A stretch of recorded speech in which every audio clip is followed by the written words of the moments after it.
या आहेत अंगणवाडी सेविका माया भिवसाने। मायाताईंवर त्यांच्या संपूर्ण घराची भिस्त आहे, पण अवघ्या 10,000 रुपयांच्या मानधनात कुटुंबाचा उदरनिर्वाह भागवताना त्यांची तारांबळ उडते। अवघ्या 10,000त घराचं भाडं, मुलांचं शिक्षण आणि किराणा भरायचा कसा, घर चालवायचं कसं, हा सवाल मायाताईंसमोर आहे।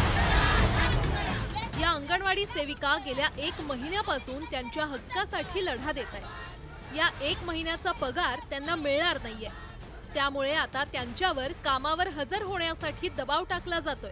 शुक्रवारपर्यंत कामावर हजर न झाल्यास थेट कार्यमुक्त करण्याच्या नोटिसा या कर्मचाऱ्यांना बजावण्यात आल्यात। या नोटीसचा तणाव या कर्मचाऱ्यांच्या चेहऱ्यावर जाणवतोय।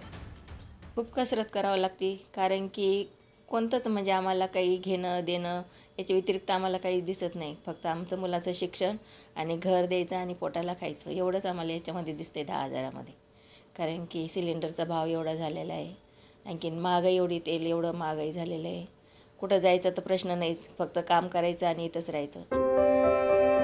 ही परिस्थिती फक्त एका अंगणवाडी सेविकेची नाहीये, अशा अनेक अंगणवाडी सेविका आर्थिक संकटाचा सामना करतायत।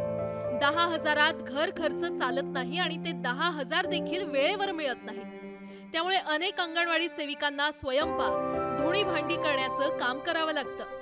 आम्हाला त्याच्यामध्ये काहीच परवडत नाही। आमची हालाकीची परिस्थिती आहे आणि मुलाचं शिक्षण पण चालू असल्यामुळे आम्हाला खर्च काहीच नसतो। मला बाहेरचे सुद्धा कामं करावं लागतात।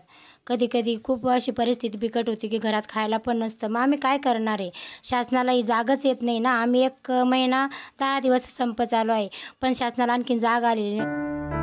अंगणवाड्यांच्या माध्यमातून जिल्ह्यातील स्तनदा माता, गर्भवती महिलांना पोषण आहार पुरवला जातो, पण जिल्ह्यातील जवळपास 50,000हून अधिक स्तनदा आणि गर्भवती महिलांना डिसेंबर आणि जानेवारीचा आहारच मिळाला नाही।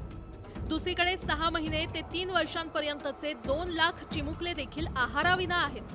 त्यामुळेच अंगणवाडी कर्मचाऱ्यांनी कामावर हजर व्हावं असं आवाहन अधिकारी करतायत। त्यांचं लसीकरण व्हावं, त्यांना आरोग्य सेवा व्यवस्थित मिळावा, एवढंच माझा हेतू आहे। बालकांचं कुपोषण कमी व्हावं, ते वाढू नये।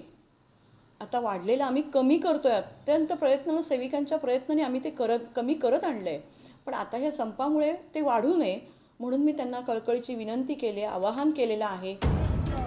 अंगणवाडी कर्मचाऱ्यांच्या मागण्या रास्त असल्याचं अधिकारी देखील मान्य करतात, पण शासनाकडून याची दखल घेण्याची गरज आहे। या नोटीसनंतर आता अंगणवाडी सेविकांनी त्यांचं आंदोलन आणखी तीव्र करण्याचा इशारा दिलाय। त्यामुळे आता शासन नेमका काय निर्णय घेतं आणि आंदोलन थांबवून कुपोषित बालक, स्तनदा मातांचं लसीकरण आणि पोषण आहाराचा प्रश्न सोडवतं का, याकडे सगळ्यांचं लक्ष लागलंय। अविनाश कानडजे, न्यूज 18 लोकमत, छत्रपती संभाजीनगर।